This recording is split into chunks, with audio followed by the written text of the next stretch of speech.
नमस्कार दोस्तों, स्वागत है आपका आज के मुख्य समाचार में, जिसमें सबसे पहली और बड़ी खबर में जिक्र होगा कि बीजेपी सिंध गुट में फंसेगा पेच। लोकसभा सीट को लेकर अभी से दोनों में उठने लगे सवाल। दूसरी ब्रेकिंग न्यूज में जिक्र होगा कि आजाद की पार्टी पर सर्जिकल स्ट्राइक करेगी कांग्रेस, 150 से ज्यादा नेताओं की वापसी का दावा।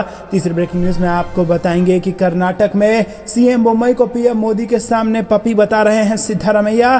कर्नाटक कांग्रेस ने पूछा ये बड़ा सवाल। चौथी ब्रेकिंग न्यूज में जिक्र होगा कि मध्य प्रदेश में ओबीसी वर्ग को साधने के लिए विंध्य क्षेत्र में कांग्रेस का बड़ा सम्मेलन, कांग्रेस कमलनाथ करेंगे सभा को संबोधित। और पांचवी ब्रेकिंग न्यूज में जिक्र होगा उत्तर प्रदेश का, संसद में नोटबंदी जीएसटी के खिलाफ बोलने की कोशिश की और वहां पर माइक ऑफ कर देते हैं ये लोग। उत्तर प्रदेश में भारत जोड़ो यात्रा के दौरान बोले राहुल गांधी। दोस्तों, हर एक खबर की गहराई में आपको ले जाएंगे, लेकिन उससे पहले वीडियो को लाइक, चैनल को सब्सक्राइब और बेल आइकन दबाकर कमेंट में लिखे जय हिंद। दोस्तों, रुक करते हैं सबसे पहली और बड़ी खबर की तरफ। गुट में फंसेगा पेंच, लोकसभा सीट को लेकर अभी से उठने लगा सवाल, सहयोगी से पूछ डाला सवाल। जी हां दोस्तों, आपको बता दें कि महाराष्ट्र में भाजपा और शिंदे गुट के बीच सब कुछ ठीक नहीं है। मंगलवार को ये सवाल एक बार फिर उठा कि जब महाराष्ट्र के सीएम एकनाथ शिंदे के नेतृत्व वाले शिवसेना गुट के एक नेता ने सहयोगी भाजपा से लोकसभा सीट को लेकर सवाल पूछ डाले। इस नेता ने भाजपा से 2024 के चुनाव में मराठवाड़ा क्षेत्र की सभी 8 लोकसभा सीट पर चुनाव लड़ने पर अपनी स्थिति स्पष्ट करने को कहा और उन्होंने ये भी कहा कि 2019 में 8 में से 4 सीटों पर शिवसेना ने चुनाव लड़ा था और उन निर्वाचन क्षेत्रों पर अपना दावा पेश किया। दोस्तों, रुक करते हैं अगली ब्रेकिंग न्यूज की तरफ। आजाद की पार्टी पर सर्जिकल स्ट्राइक करेगी कांग्रेस, 150 से ज्यादा नेताओं की वापसी का दावा। जी हां दोस्तों, कांग्रेस हाल ही में बनी डेमोक्रेटिक आजाद पार्टी पर सर्जिकल स्ट्राइक की तैयारी में है। पार्टी सूत्रों का दावा है कि आजाद के साथ गए पूर्व उप मुख्यमंत्री ताराचंद सहित लगभग 150 नेता घर वापसी करेंगे और इन नेताओं की राज्य की कांग्रेस प्रभारी रजनी पाटिल से बात लगभग फाइनल हो गई है और भारत जोड़ो यात्रा के जम्मू कश्मीर से पहुंचने से पहले ये नेता कांग्रेस में वापसी कर लेंगे। कांग्रेस छोड़ काफी जोर शोर से अपनी पार्टी बनाने वाले गुलाम नबी आजाद की पार्टी में भगदड़ मचती दिख रही है। कांग्रेस को लेकर तल्ख बयान देने और गांधी परिवार पर हमले के बाद कांग्रेस छोड़ अपनी पार्टी बनाने वाले गुलाम नबी आजाद को कांग्रेस बड़ा झटका देने की तैयारी में है।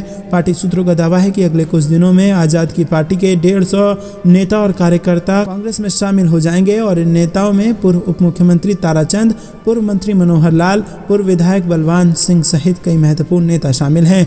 दोस्तों, रुक करते हैं अगली ब्रेकिंग न्यूज की तरफ। सीएम बोम्मई को पीएम मोदी के सामने पपी बता रहे हैं सिद्धारमैया। कर्नाटक कांग्रेस ने पूछा बड़ा सवाल। जी हां दोस्तों, कर्नाटक विधानसभा चुनाव से पहले बयानबाजी का दौर शुरू हो गया है। प्रदेश कांग्रेस प्रमुख डीके शिव कुमार और राज्य के पूर्व मुख्यमंत्री सिद्धारमैया ने केंद्र सरकार पर निशाना साधा है। साथ ही प्रदेश सरकार पर केंद्रीय नेताओं के इशारे पर काम करने के आरोप लगाए गए हैं।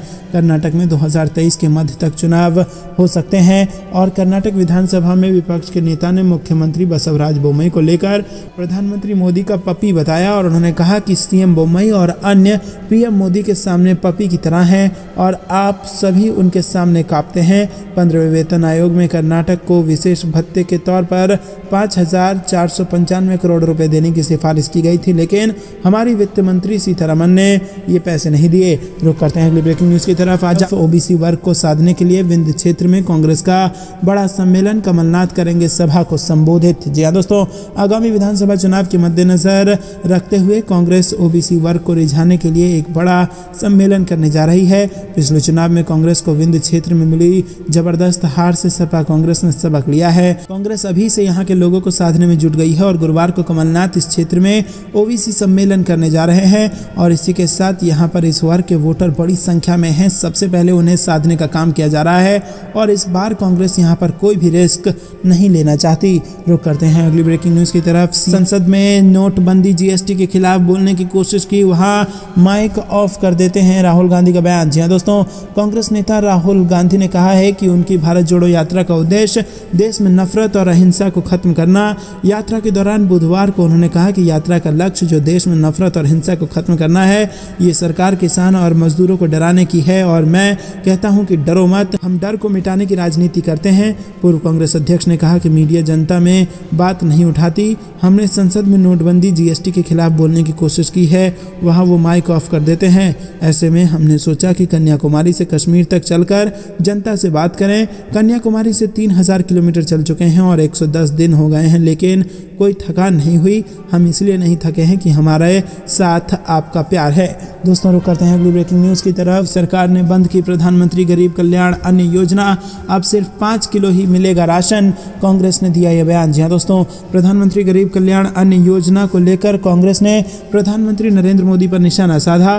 कांग्रेस नेता जयराम रमेश ने दावा किया कि नरेंद्र मोदी नीति केंद्र सरकार ने प्रधानमंत्री गरीब कल्याण अन्न योजना को खत्म कर दिया है और नए साल पर सरकार के इस उपहार से 81 करोड़ लोगों को मिलने वाला अनाज में 50% की कटौती हो गई है। जयराम रमेश ने मंगलवार को ट्वीट कर दावा किया कि साल 2023 की शुरुआत इस चिंताजनक खबर से हुई है कि पीएम मोदी की कैबिनेट ने प्रधानमंत्री गरीब अन्न कल्याण योजना को खत्म कर दिया है। पिछले 2 वर्षों से 81 करोड़ लोगों को 10 किलो प्रति महीने अनाज मिल रहा था, लेकिन अब 5 किलो ही मिलेगा। उन्होंने दावा किया कि पीएम मोदी ने ये निर्णय राज्य सरकारों के साथ बात किए बिना और संसद में बिना चर्चा के लिया है। दोस्तों रुक करते हैं अगली ब्रेकिंग न्यूज़ की तरफ। काशी में कांग्रेस कार्यकर्ताओं ने वरुण गांधी जोड़ो के लगाए नारे, कांग्रेस नेता ने कही ये बात। जी दोस्तों, भारत जोड़ो यात्रा में शामिल होने के लिए वाराणसी से कांग्रेस का जत्था रवाना हुआ है, लेकिन काशी में भारत जोड़ो यात्रा के साथ परिवार जोड़ो का नारा भी बुलंद हुआ। कार्यकर्ता वरुण गांधी जोड़ो की बात कहते नजर आए, तो वहीं जत्थे का नेतृत्व कर रहे कांग्रेस नेता अजय राय ने कहा कि हम लोगों से जो बन पड़ेगा, यात्रा का समर्थन कर रहे हैं। जो बिखरे लोग हैं उनको एक जगह लाने के लिए ये यात्रा है। वरुण गांधी को राहुल गांधी जोड़ेंगे, परिवार जोड़ेंगे के सवाल पर कांग्रेस नेता अजय राय ने कहा कि राहुल गांधी भी कह रहे हैं कि पहले और अब में बहुत अंतर है। हम लोग भी ये कामना कर रहे हैं कि जिस तरह से देश जुड़ रहा है, परिवार भी जुड़े, सबका साथ जुटे, सबका सहयोग मिले और मजबूती के साथ समाज देश की सेवा करे। इसी के साथ वरुण गांधी के अमेठी से चुनाव लड़ने की चर्चा के सवाल पर कांग्रेस नेता अजय राय ने कहा कि ये पार्टी तय करेगी, हम सबकी डिमांड भी यही है। रुक करते हैं अगली ब्रेकिंग न्यूज़ की तरफ। मोदी जोड़ो यात्रा में शामिल हो सकता है बीजेपी का दिग्गज नेता, ट्वीट करके किया इसका ऐलान। जी हाँ दोस्तों, आपको बता दें कि भारतीय जनता पार्टी के प्रवक्ता शहजाद पूनावाला ने कांग्रेस की भारत जोड़ो यात्रा में शामिल होने की बात कही है, लेकिन उसके लिए उन्होंने एक शर्त रखी है। शहजाद पूनावाला ने कांग्रेस नेता आचार्य प्रमोद कृष्णन के एक ट्वीट के जवाब में ये बात कही है। शहजाद पूनावाला ने कहा कि जैसे ही देश विरोधियों के गैंग से ये यात्रा मुक्त होगी तो सबसे पहले मैं उससे जुड़ जाऊंगा। दरअसल शहजाद पूनावाला और आचार्य प्रमोद ट्विटर पर एक दूसरे के सवाल का जवाब देते दिखे। शहजाद पूनावाला ने बुधवार को ट्विटर पर आचार्य प्रमोद को जन्मदिन की बधाई दी। जवाब में आचार्य प्रमोद ने लिखा कि किसी दिन भारत जोड़ो यात्रा में शामिल हों। जवाब में शहजाद पूनावाला ने लिखा कि जी स्वामी जी, इसीलिए तो आपको कांग्रेस का नहीं बल्कि देश का मानते हुए आपको महत्वपूर्ण सुझाव दिया। जैसे ही देश विरोधियों के गैंग से मुक्ति होगी ये यात्रा, तो सबसे पहले मैं जुड़ जाऊंगा। दोस्तों रुक करते हैं अगली ब्रेकिंग न्यूज़ की तरफ। राहुल गांधी के साथ भारत जोड़ो यात्रा में दिखी शूटर दादी प्रकाशित तोमर, सामने आई ये तस्वीरें। जी हाँ दोस्तों, आपको बता दें कि कांग्रेस की भारत जोड़ो यात्रा की खूब चर्चा है और पिछले कई हफ्तों से चल रही इस यात्रा की तस्वीरें आए दिन सोशल मीडिया पर वायरल होती है। और इसके अलावा कांग्रेस नेता राहुल गांधी यात्रा के दौरान लगातार केंद्र सरकार पर हमलावर रहते हैं। भारत जोड़ो यात्रा में राहुल गांधी के साथ कई मशहूर हस्तियां भी हिस्सा ले रही हैं और इसी क्रम में अब भारतीय शूटर प्रकाशित तोमर भी भारत जोड़ो यात्रा का हिस्सा बनी। इसके साथ आपको बता दें दोस्तों, उन्होंने राहुल गांधी के साथ कदम से कदम मिलाकर चलते हुए उन्हें देखा गया और उत्तर प्रदेश के जोहरी गांव में आने वाली प्रकाशित तोमर को भारत जोड़ो यात्रा के दौरान राहुल गांधी के साथ देखा गया और इस दौरान उनके साथ गांव की अन्य महिलाएं भी मौजूद रहीं। बागपत जिले की प्रकाशित तोमर दुनिया की सबसे बुजुर्ग शार्प शूटर्स में से एक हैं और उनके यात्रा में शामिल होने के बाद कांग्रेस पार्टी की तरफ से राहुल गांधी के साथ उनकी तस्वीर शेयर की गई।